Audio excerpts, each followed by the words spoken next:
Micro finance case Telangana ప్రముఖ జానపద కళాకారిణి singer Mangli case ప్రారంభమైన నాటి నుంచి ఇప్పటివరకు మనం చూస్తూనే ఉన్నాం. ఇది కొత్త మలుపులు తిరుగుతూ కొత్త జనాన్ని అందులో భాగస్వామ్యం చేస్తూ ఇప్పుడు ఈరోజు ఆ కేసుకి సంబంధించి బాధితులు ఆత్మహత్యలు చేసుకునేంత వరకు కూడా కొనసాగుతూనే ఉంది. మొట్టమొదట మనం చూసినాం ఈ కేసుకు సంబంధించి పంజాగుట్ట పోలీస్ స్టేషన్లో పెద్ద హైడ్రామా. సుబ్బారావు అనే అడ్వకేట్ బాధితుల పక్షాన పోతే తనకు పోలీసులు బ్రీత్ అనలైజర్ చేశారని అదో పెద్ద హైడ్రామా. దానికి సంబంధించి హైకోర్టు దగ్గర న్యాయవాదులంతా నిరసన చేయటం, ఈ పరిణామం అంతా జరుగుతుంది. ఇక మంగ్లీ బయటకు వచ్చింది. మంగ్లీ కూడా కంప్లైంట్ ఇచ్చింది సుబ్బారావు పైన. సేమ్ టైం మంగ్లీ కూడా నాకు ఎలాంటి సంబంధం లేదు అని ఫస్ట్ చెప్తూనే తర్వాత నేను కూడా బాధితులకు అండగా ఉంటా, నాకు 100 కోట్లు కాదు 10 కోట్లు కాదు దేనికి నాకు సంబంధం లేదు, నేను కూడా ఒక బాధితురాలనే అని చెప్పుకొచ్చింది మంగ్లీ. కానీ ఈరోజు ఆ బాధిత కుటుంబ సభ్యులు ఒక్కొక్కరు చనిపోతూ వారు సూసైడ్ లెటర్స్, దాంతోపాటు మంగ్లీ ఆ యొక్క కుటుంబ సభ్యులు మంగ్లీ పైన దారుణమైన ఆరోపణలు. ఎవరైతే గిరిజనులు మంగ్లీ వెంట నడవాల్సి మంగ్లీకి సపోర్ట్ చేయాల్సిన గిరిజన నేతలు కూడా ఈరోజు మొత్తం కూడా మంగ్లీ చేసిన వ్యవహారం అంటే ఇది మంగ్లీనే చేసింది, మంగ్లీ హస్తం లేకుంటే ఇంత ప్రమాదకర స్థాయికి వచ్చేది కాదు అని చెప్పి వ్యాఖ్యలు చేస్తున్న పరిస్థితి. సో ఇదంతా చూస్తే మొదటి నుంచి ఈ కేసులో ఎవరు నిందితులు అనే అంశం కొంత సందేహంగానే ఉంది. ఇప్పటివరకు పోలీసులు కూడా దాన్ని నానుస్తూనే ఉండరు. ఇప్పటికే ఈ కేసుకి సంబంధించి మా తమ్ముడు శివకి ఏం సంబంధం లేదు అంటూనే మరొకసారి మధునాయక్ని పోలీసులు ఇప్పటికీ అరెస్ట్ చేసిరు.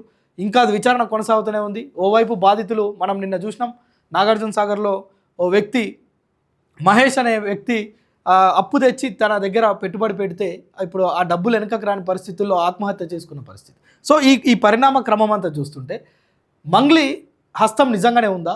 ఎందుకు మధునాయక్తో కలిసి ఇప్పుడు నేను రీసెంట్గా ఇంటర్వ్యూలో నేను ఒక్క పూట మధునాయక్ తోటి భోజనం చేసినందుకు నన్ను ఇంత పెద్ద ఇష్యూలో ఒక ముద్దాయిగా ఒక నిందితురాలుగా చూపించే ప్రయత్నం చేస్తున్నారు. ఒక అబద్ధాన్ని పదే చెప్తే అది నిజం అవుతుందనే ఒక భ్రమలో కొంతమంది ఉన్నారు, ప్రజల్ని భ్రమ పెడుతున్నారు అని మంగ్లీ చాలా సీరియస్ వ్యాఖ్యలు చేసింది. నిజానికి మంగ్లీకి ఎలాంటి సంబంధం లేకపోతే ఈ పాటికి పోలీసులు తేల్చాల్సి ఉండే.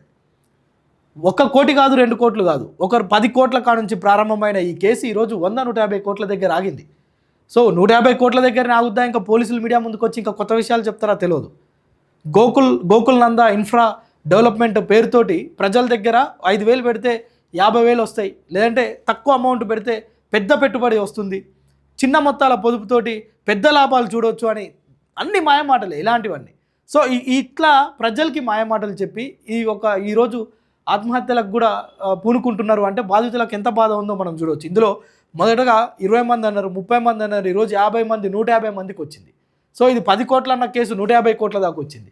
అరే 150 కోట్ల స్కామ్ అంటే సామాన్య ప్రజలు ఎంతమంది తమ కుటుంబాలను పుస్తకాలను పెళ్ళిళ్ళకు ఉంచే డబ్బులను తీసుకుపోయి తాకట్టు పెట్టి డబ్బులు తీసుకొచ్చి ఇందులో పెట్టుబడులు పెట్టిరు. సో ఈరోజు వారందరికీ ఎవరు సమాధానం చెప్పాలి? ఆత్మహత్యలు చేసుకుంటున్న పరిస్థితి. ఏదో మీడియా ముందు వచ్చి నేను శుద్ధపూసనని చెప్తే కాదు, దానికి సంబంధించిన ఎవిడెన్సులు చూపిస్తున్నారు. అటు సుబ్బారావు కావచ్చు, ఇటు మంగ్లీ కావచ్చు, మధునాయక్ కావచ్చు, ఇదంతా లఫూట్గాల్లా నాళ్ళని పేద ప్రజల జీవితాలతో ఆడుకుంటూ ఈరోజు వాళ్ళ చావులకు కారణమవుతున్నారు. నిజానికి పోలీసులు కూడా దీనిపైన తాత్సారం చేస్తే నిజంగా ఇక్కడున్న ఆ పోలీస్ అధికారులు ఉన్నతాధికారులు నిన్న మొన్న మనం చూస్తున్నాం, రేపు ఫస్ట్కి సివి ఆనంద్ డీజీపీగా ప్రమాణ స్వీకారం కూడా చేయనున్నారు. సో ఆఫీసర్లు కూడా దీనిపైన దృష్టి పెట్టాలి.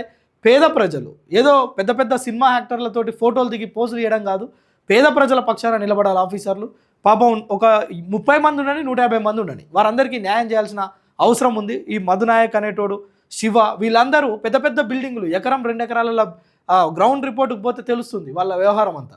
సో నిజానికి వీళ్ళు డబ్బులు వసూలు చేసి ఎక్కడ పెట్టుబడులు పెట్టిరు, ఆ పెట్టుబడులను నడిపించి పేద ప్రజలకు న్యాయం చేయాల్సిన అవసరం పోలీస్ శాఖ పైన ఉంది. ఈ కేసు ఇంకా కూడా ఇలాగే కొనసాగుతాయి. ఇంకా ఇందులో బాధితులుగా ఉన్న వాళ్ళు తమ కుటుంబాలను త్యాగం చేస్తూ తమ ప్రాణాలను త్యాగం చేస్తున్న పరిస్థితి. ఎందుకంటే అప్పు తెచ్చిన దగ్గర చెప్పుకోలేరు, దానికి ఇంట్రెస్టులు కట్టాలి పైపెచ్చు. సో ఆ కుటుంబంలో ఒకవేళ పెళ్ళో పేరంటమో ఉంటే అది ఆగిపోద్ది నిర్దాక్షిణ్యంగా. సో ఇలాంటి పరిణామం అంతా ఉన్నప్పుడు ఖచ్చితంగా ఆఫీసర్లు దీనిపైన సానుకూలంగా స్పందించాలి. బాధితులైన ఎవరైతే ప్రజలు ఉంటారో వారికి తక్షణమే న్యాయం చేసే విధంగా వ్యవహరిస్తేనే ఈ కేసులో ఒక చిక్కుముడి అనేది వీడుతుంది. ఇప్పుడు దీన్ని తాత్సారం చేయడం, లేదంటే దీన్ని ఇంకా కొనసాగించడం, ఓవైపు బాధితుల కుటుంబాల చుట్టూ సుబ్బారావు అడ్వకేట్ ఒక స్పెషల్ మొత్తం అంటే ఒక వాహనంతో అక్కడికి వెళ్ళి వారందరితో మాట్లాడే ప్రయత్నం చేస్తున్నాడు. మరోవైపు పెద్ద పెద్ద మీడియా సంస్థలకు మంగ్లీ ఇంటర్వ్యూలు ఇస్తుంది. ఇది కాదు కావాల్సింది.